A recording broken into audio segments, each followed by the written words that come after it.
जिसकी अध्यक्ष झुंझुनू में श्रीमती अर्चना चौधरी को राज्य सरकार द्वारा मनोनयन किया गया था और मनोनयन के 1 साल पश्चात ही उनको हटा भी दिया गया। बाल कल्याण समिति की अध्यक्ष अर्चना चौधरी ने जितने भी दस्तावेज नियमानुसार लगाए थे, क्योंकि बाल कल्याण समिति के अध्यक्ष के लिए सोशोलॉजी से एमए होनी चाहिए या साइकोलॉजी से एमए होनी चाहिए या फिर एलएलबी होनी चाहिए, ये उसकी शैक्षणिक योग्यता होती है। अगर यह सब नहीं है तो उसको बच्चों के क्षेत्र में काम करने का 7 साल का अनुभव होना चाहिए। श्रीमती चौधरी ने जितने दस्तावेज लगाए हैं वो सारे फर्जी हैं। ये हमने सूचना के अधिकार के तहत जिन संस्थाओं के दस्तावेज लगाए थे उनसे मांगे हैं, तो उन्होंने बताया कि हमारे यहाँ से ऐसा कोई भी दस्तावेज जारी नहीं किया गया। एक दस्तावेज झुंझुनू की एक स्थानीय स्कूल का है, एक दस्तावेज सैनिक स्कूल का है और एक दस्तावेज गंगानगर में किसी प्राइवेट स्कूल का है जिस स्कूल का अस्तित्व ही नहीं है। इसके अलावा उक्त अध्यक्ष के ऊपर 6 चोरी के मुकदमे, एक नहीं आधा दर्जन चोरी के मुकदमे जम्मू कश्मीर में दर्ज है। आप देखिए, जबकि शपथ पत्र दिया जाता है कि मेरे ऊपर कोई भी आपराधिक मामला दर्ज नहीं है तो किस स्थिति में है? क्या वो न्यायालय में है, सजा हो गई है, निस्तारण हो गया है?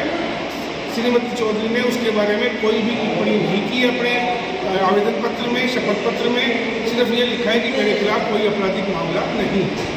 जम्मू में जब मुख्यमंत्री कर्नल के पद पर तैनात थे उस टाइम 6 दुकानों में अलग अलग चोरी के मुकदमे उनके ऊपर दर्ज है।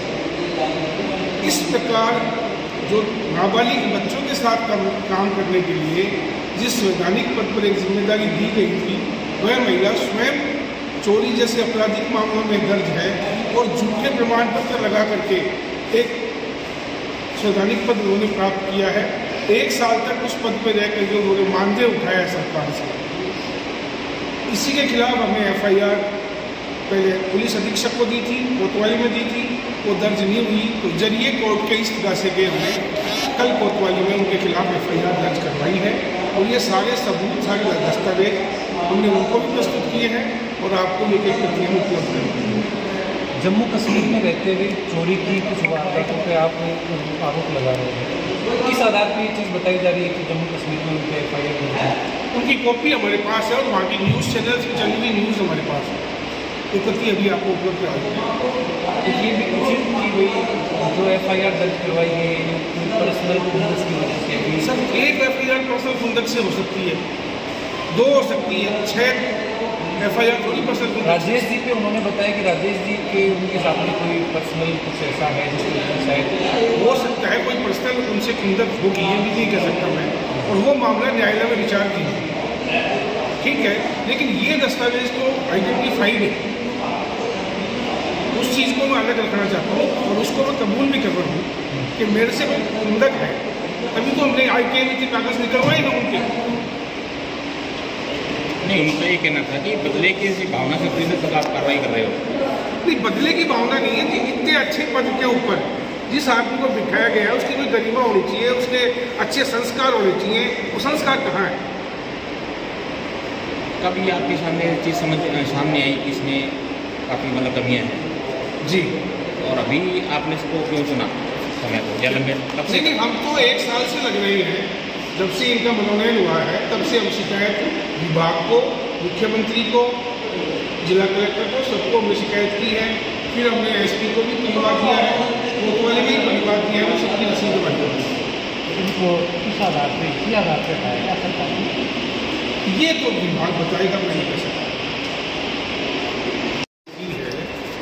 उसका मकसद है कि झुंझुनू में बाल कल्याण समिति के अध्यक्ष पद पर जिस महिला को सरकार ने मनोनयन किया था, उस महिला के जितने भी दस्तावेज उन्होंने प्रस्तुत किए थे अपनी योग्यता के, वो दस्तावेज फर्जी।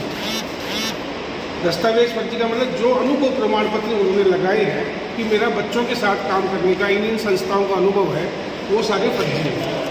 इसके अलावा उन्होंने ये कहा कि मेरे पे किसी प्रकार का कोई भी आपराधिक मामला कहीं दर्ज नहीं है। उनके खिलाफ जम्मू कश्मीर में जम्मू में 6 चोरी के अलग अलग मामले दर्ज हैं। मीडिया से बातचीत की गई, उस मीडिया में उन्होंने कहा कि जो इस मामले के तहत ये कार्रवाई है, जो कार्रवाई की है, क्या मानते हैं इस पर जिस तरह से बयान आया है बाल कल्याण समिति की?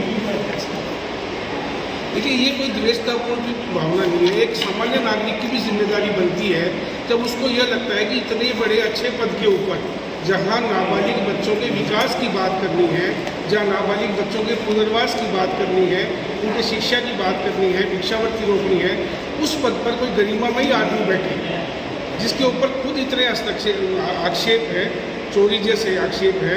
इसके अलावा जो डॉक्यूमेंट्स उन्होंने लगाए हैं कि मुझे बच्चों के साथ काम करने का अनुभव है, वो भी फर्जी है। इस मामले में किन को आरोप? इस मामले में उनके पति हैं और 2 संस्थाओं के जिनको उन्होंने डॉक्यूमेंट्स लगाए हैं, उन संस्थाओं के जो इंचार्ज है वो। आप जो चोरी की संस्था है उसकी कुछ फर्जीवाड़े के दस्तावेज पेश किए हैं, उसके बाद में ये FIR दर्ज की गई। बिल्कुल सही है, उन्होंने अपने हिसाब से पेश किए हैं। वो मामला न्यायालय में है, उच्च न्यायालय जोधपुर में, और एक उन्होंने हमारे पक्ष में फैसला दे भी दिया है कि जो भी विभाग ने आदेश दिया था उसे उच्च न्यायालय ने निरस्त कर दिया। आज की जो प्रेस कॉन्फ्रेंस है, इसमें अभी क्या जानकारी देना चाहते थे आप? हम यही जानकारी देना चाहते हैं कि इतने अच्छे पद के ऊपर जिसको बिठाया गया है उसका आचरण कैसा है और वो बच्चों के हित में कब काम करेंगे। मुकदमा दर्ज हुआ है FIR संख्या 369 दिनांकित 10/7/2023 अंतर्गत धारा 420, 467, 468, 471, 120B। ये मुकदमा दर्ज हुआ है श्रीमती अर्चना चौधरी, उनके पति और एक जो संस्थाएं हैं उनमें प्रतिभा नामक एक महिला है जिसके हस्ताक्षर कूट रचित दस्तावेज पर किए हैं। तो एक नाम उनका है और एक और अन्य अभियुक्त है। और 120B का मतलब ये है कि आपराधिक षड्यंत्र में जो व्यक्ति जो कार्य कर शामिल होता है वो 120B का पार्ट होता है। अब दौराने जांच ये बात आएगी कि इनके आपराधिक षड्यंत्र में और कौन किस प्रकार शामिल थे। एक बात तो ये, अब प्रश्न आता है इस हम जो अर्चना चौधरी जी के पद पर पदासीन हुए, ये जो क्राइटेरिया था कि भाई आपको ये डॉक्यूमेंट लगाने हैं, जैसे मेन बात है अनुभव प्रमाण पत्र की, तो अनुभव प्रमाण पत्र में एक जय पब्लिक स्कूल है, उनसे इन्होंने RTI मांगी तो उन्होंने लिख के दे दिया, हमारे यहाँ से कोई ऐसा प्रमाण पत्र जारी नहीं हुआ। इट मीन्स एक ऐसा डॉक्यूमेंट तैयार करना जो आपको रॉन्गफुल गेन करता हो, यानी अवैध आपको लाभ पहुंचाता हो, जिस लाभ के आप हकदार नहीं है, ये अवैध लाभ प्राप्त करना कहलाता है। तो आपने रॉन्गफुल गेन किया है, और ये कैसे किया है? 420 से किया है, धोखाधड़ी पूर्वक किया है। अब 467 में आता है कि कोई फर्जी डॉक्यूमेंट कूट रचित फ्रॉडुलेंट डॉक्यूमेंट तैयार करना और उस फ्रॉडुलेंट डॉक्यूमेंट को उपयोग में लेना। उस डॉक्यूमेंट को उपयोग में इन्होंने लिया, कैसे लिया? इन्होंने सबमिट कर दिया राज्य सरकार के समक्ष, तो उन्होंने उपयोग में ले लिया। एक तो बात होती है कि फर्जी डॉक्यूमेंट बना के अपने पास रख लिया, और एक बात ये होती है उस डॉक्यूमेंट को यूज कर लिया।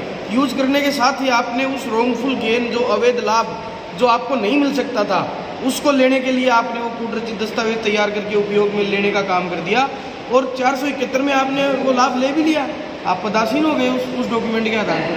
अगर आप वो डॉक्यूमेंट नहीं लगाते तो आपको ये पद नहीं मिलता। अब एक सबसे बड़ी बात ये है कि एक आदमी 2 जगह नहीं हो सकता। 2010 से लेकर 14 तक का इन्होंने अनुभव प्रमाण पत्र लगाया है। उसमें कहा है 2010 से 14 तक ये टीचिंग करवा रही थी। आप 2010 से 11 राजस्थान महिला टीचर्स ट्रेनिंग कॉलेज उदयपुर में रेगुलर क्लासेस लेकर MAD की पढ़ाई कर रही थी।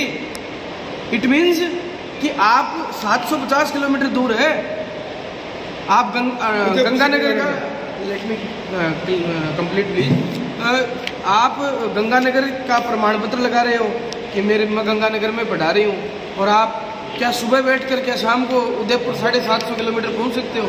मतलब कहने का ये है कि आप, ये एडमिटेड फैक्ट है, ये डॉक्यूमेंट्री एविडेंस है कि आप उदयपुर में और एजुकेशन ले रहे हो खुद एमएड की, उस दौरान आप कैसे पढ़ा सकते हो? ऐसे ऐसे प्रमाण पत्र लगाए हैं। अब आप आगे चलेंगे तो अभी बात चल रही थी मुकदमों की। बेल एप्लीकेशन नंबर 114/2012 ये honourable Jammu and Kashmir high court में सबमिट की गई इनके द्वारा, उसकी कॉपी आपको ये उपलब्ध करा देंगे।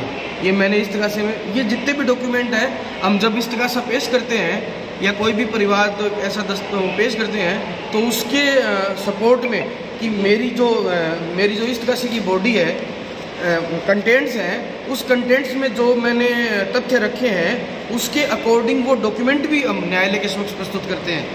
न्यायालय इस बात को देखकर प्रथम दृष्टया अपराध जहाँ पर उसके कंटेंट से माना जा सकता है होता है, और ऐसे ऑफेंसेस की जांच के लिए एफआईआर दर्ज करने को वाजिब पाने पर वो एफआईआर दर्ज कराने का आदेश देता है कोर्ट।